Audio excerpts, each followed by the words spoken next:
Elder, Elder. ce nom-là te dit quelque chose, non? Bien sûr. Elder Simao, c'est ça? C'est ça. Donc Elder Simao, c'était mon entraîneur quand j'étais jeune, quand j'étais à la VG à Saint-Maur. Donc je suis resté 6 ans avec lui. 6 ans quand même. 6 ans avec lui, donc j'étais en U18, enfin c'était moins de 18 avant. À ce moment-là, ouais, Donc j'ai joué de moins de 18, 3 ans avec lui. Après il est monté en senior l'année où nous aussi on monte. Donc pareil en senior, je fais 3 autres saisons avec lui. Sur les 5 premières saisons, c'était que des montées, mais après c'était des divisions assez basses.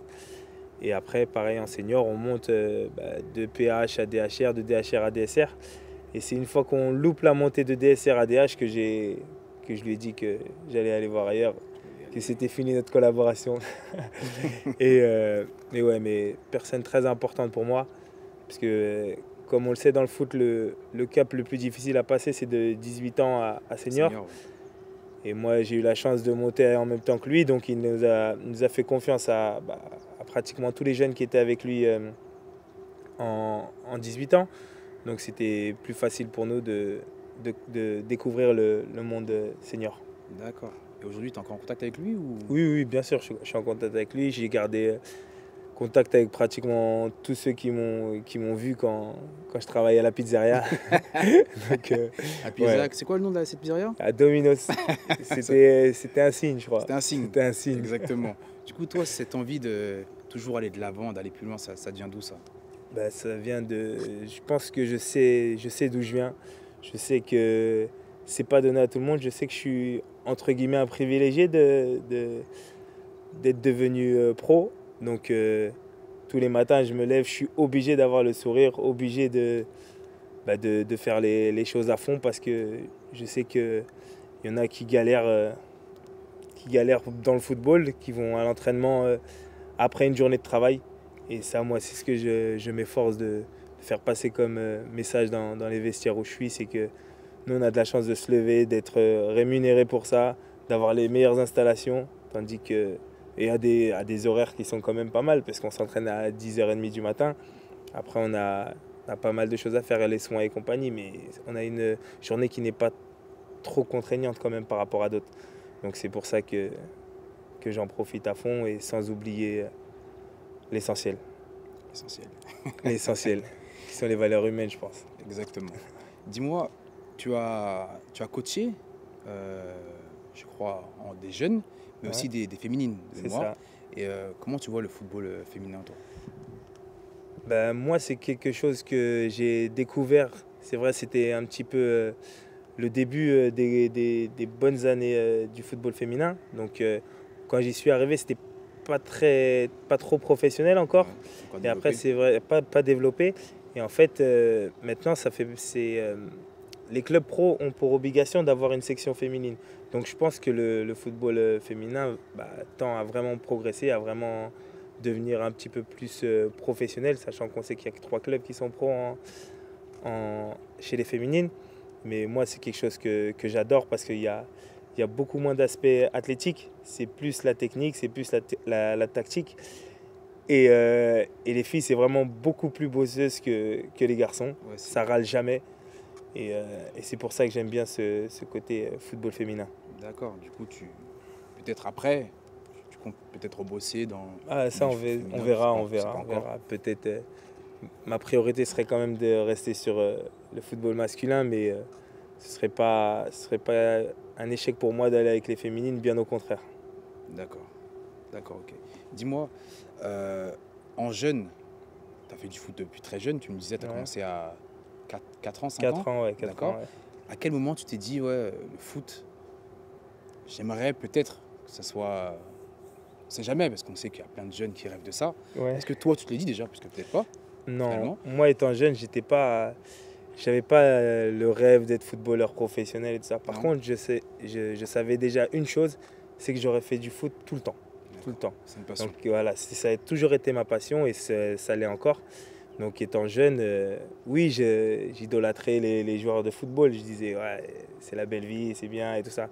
Mais moi, c'était pas ça. Moi, ma priorité, c'était d'aller moi m'entraîner, d'aller jouer. Dès que j'avais pas entraînement, je jouais en bas de la maison comme beaucoup de jeunes.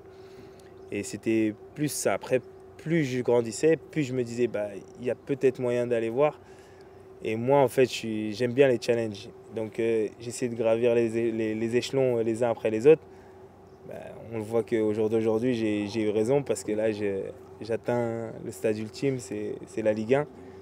Donc, je suis content de mon parcours. Du coup, dans tout ça, là, c'est quoi ton plus beau souvenir là? Enfin, jusqu'à maintenant, j'espère qu'il y en aura d'autres, parce que là, vous montez en Ligue 1 et c'est... Ouais, mais mon plus beau souvenir, il a été en début de saison. Mais ce n'était pas par rapport au Stade de Reims, c'était ma première convocation avec l'équipe nationale du Cap-Vert. Donc c'était vraiment le plus beau moment pour moi footballistique.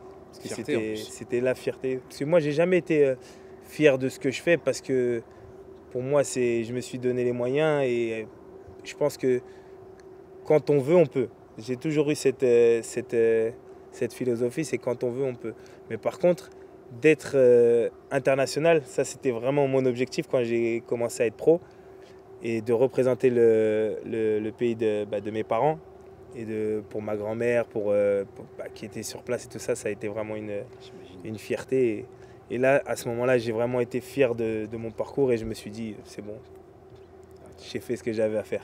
Ce que tu avais à faire. J'ai fait ce que j'avais à faire. D'accord. Dis-moi, les réseaux sociaux, les Twitter, Instagram, tout ça. Actuellement, on sait que, bon, on a vu l'affaire Benzema, on a vu l'affaire Serge Aurier. Ouais. Les médias ils sont plutôt cruels avec les footballeurs. Quand il y a des écarts, ça peut arriver évidemment. Ouais. Toi, par rapport à ça, comment tu vois les choses? C'est quoi ton approche vis-à-vis des réseaux sociaux? Ben moi, je suis très craintif des réseaux sociaux. Je suis pas très actif, que ce soit sur Instagram, sur Twitter, parce que on est des personnes publiques. Donc, on est amené à être suivi par un maximum de personnes. Et exposé. Et exposé, exactement. Et plus tu donnes de contenu aux gens, et plus ça ouvre des interprétations. Et en général, quand c'est un footballeur, on va jamais dire ouais, il a fait cette bonne action, il soutient ses bons projets. Par contre, dès qu'il va faire un petit écart, c'est directement, ça va être amplifié, ça fait du buzz. On sait que ça va être peut-être méchant ce que je dis, mais la France aime beaucoup le buzz. Donc c'est pour ça que moi, je ne suis pas du tout actif sur les réseaux sociaux. Dis-moi, quel conseil tu peux donner aux jeunes, à celles et ceux qui ont des objectifs, qui ont envie d'avancer? Qu'est-ce que tu peux leur donner comme conseil pour... Dans un premier temps, je vais leur dire qu'il faut toujours croire en ses rêves, vraiment. Toujours garder, se fixer pas mal d'objectifs. Pas forcément un objectif ultime, mais des objectifs à court terme. Et à chaque fois, dès que tu réussis, tu passes à un autre. Ne jamais se contenter de ce qu'on a fait. Et je pense qu'après, c'est là qu'on se rapprochera de l'objectif ultime. Et après, dernière petite phrase qu'on m'a toujours dit, c'est « seul le travail paye ». C'est une phrase vraiment... Seul le travail paye, ouais, exactement. Elle est vraie. D'accord, écoute. Voilà. Merci Dany. Merci à vous. Merci pour tout, merci de cet accueil. C'est normal. Et puis je te souhaite bon courage pour la suite et merci pour la réussite. Merci.